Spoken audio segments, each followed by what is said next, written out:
ഇതിന് റിസർവ് ബാങ്കിന് അനുമതി ആവശ്യമുണ്ട്. അപ്പോൾ ആ പണം നമ്മുടെ അക്കൗണ്ടിൽ കാണിക്കണം. അപ്പോൾ അതെല്ലാ ഫോർമാലിറ്റീസും റിപ്പോർട്ടർ ചാനൽ പൂർത്തീകരിച്ചിട്ടുണ്ട്.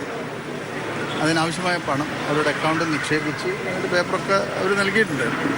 എന്ത് ചെറിയ താമസങ്ങൾ ഉണ്ടായിരിക്കാം, വലിയ തുകയല്ല.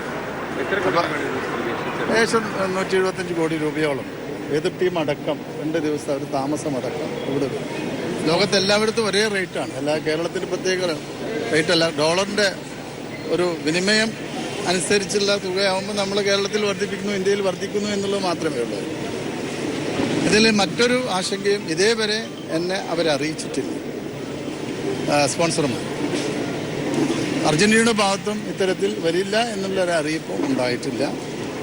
നമ്മളെല്ലാം ആഗ്രഹിക്കുന്നു, എല്ലാവരെയും പോലും കേരളത്തിൽ ഫുട്ബോളിനെ സ്നേഹിക്കുന്ന, ആരാധിക്കുന്ന എല്ലാവരും ആഗ്രഹിക്കുന്ന പോലെ തന്നെ മെസ്സി അടക്കമെന്നുള്ള ലോക ചാമ്പ്യന്മാർ കേരളത്തിൽ എത്തിക്കാനും ഫുട്ബോളിന് കൂടുതൽ പ്രചാരം ലഭിക്കുന്ന രീതിയിൽ പ്രവർത്തിക്കാനുമാണ് കായിക വകുപ്പ് ആഗ്രഹിക്കുന്നത്. അത് നടക്കുമെന്നുള്ള പ്രതീക്ഷ എനിക്കുണ്ട്.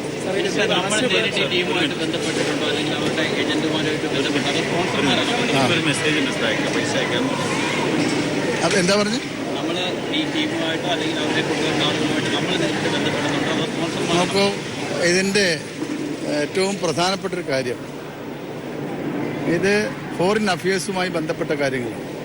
അവരുടെ വിസ പോലുള്ള കാര്യങ്ങൾ. അപ്പോൾ ഇതെല്ലാം തന്നെ ഗവൺമെൻറ്റാണ് ചെയ്യുന്നത്. അപ്പോൾ ഞാൻ നേരത്തെ സൂചിപ്പിച്ച കേന്ദ്ര കായിക വകുപ്പിൻ്റെ അനുമതി അത് ലഭ്യമായിട്ടുണ്ട്. റിസർവ് ബാങ്ക് അനുമതി ലഭ്യം. അതെല്ലാം തന്നെ നമ്മൾ ചെയ്യേണ്ടതാണ്, സർക്കാർ ചെയ്യേണ്ടതാണ്. അതൊരു സ്വകാര്യ വ്യക്തികൾ കിട്ടുന്നതല്ല. അപ്പോൾ സർക്കാരിൻ്റെ പൂർണ്ണ പിന്തുണ സ്പോൺസർക്കുണ്ട്. നമ്മൾ ഇതിൽ ആഗ്രഹിക്കുന്നത് ഇവിടെ നടക്കണമെന്നാണല്ലോ. അപ്പോൾ അതൊരു നെഗറ്റീവായി നമ്മൾ കാണണ്ട. മറ്റെന്തെങ്കിലും ബുദ്ധിമുട്ടുണ്ടായിരിക്കാം, ചിലപ്പോൾ അടക്കാൻ വൈകി. തീർച്ചയായും സ്പോൺസർ അത് ചെയ്യും. റിപ്പോർട്ടർ ചാനൽ അത് നല്ല രീതിയിൽ തന്നെ നടത്തുമെന്നുള്ള പ്രതീക്ഷ നമുക്കുണ്ട്. നിലവിൽ ഒരാശയക്കുഴപ്പം എന്നുള്ളത് പണം അയക്കുന്ന കാര്യത്തിൽ അനുമതി ലഭ്യമാകുന്ന കാര്യം ചെറിയ താമസം. അത് നിങ്ങൾക്കറിയാലോ. ഇത് പ്രധാനപ്പെട്ട 4 വകുപ്പുകൾ കാണും. ഫോറിൻ അഫയേഴ്സ് കാണണം, എൻഫോഴ്സ്മെൻറ്റ് ഡിപ്പാർട്ട്മെൻറ്റ് കാണണം, കായിക വകുപ്പും ധനമന്ത്രാലയവും കാണും. അപ്പോൾ അതെല്ലാം വന്ന് നമുക്ക് കഴിഞ്ഞ മാസമാണ് ഈ അനുമതിയെല്ലാം ലഭ്യമായത്. അതുകൊണ്ടുള്ള താമസം സ്വാഭാവികമാണ്.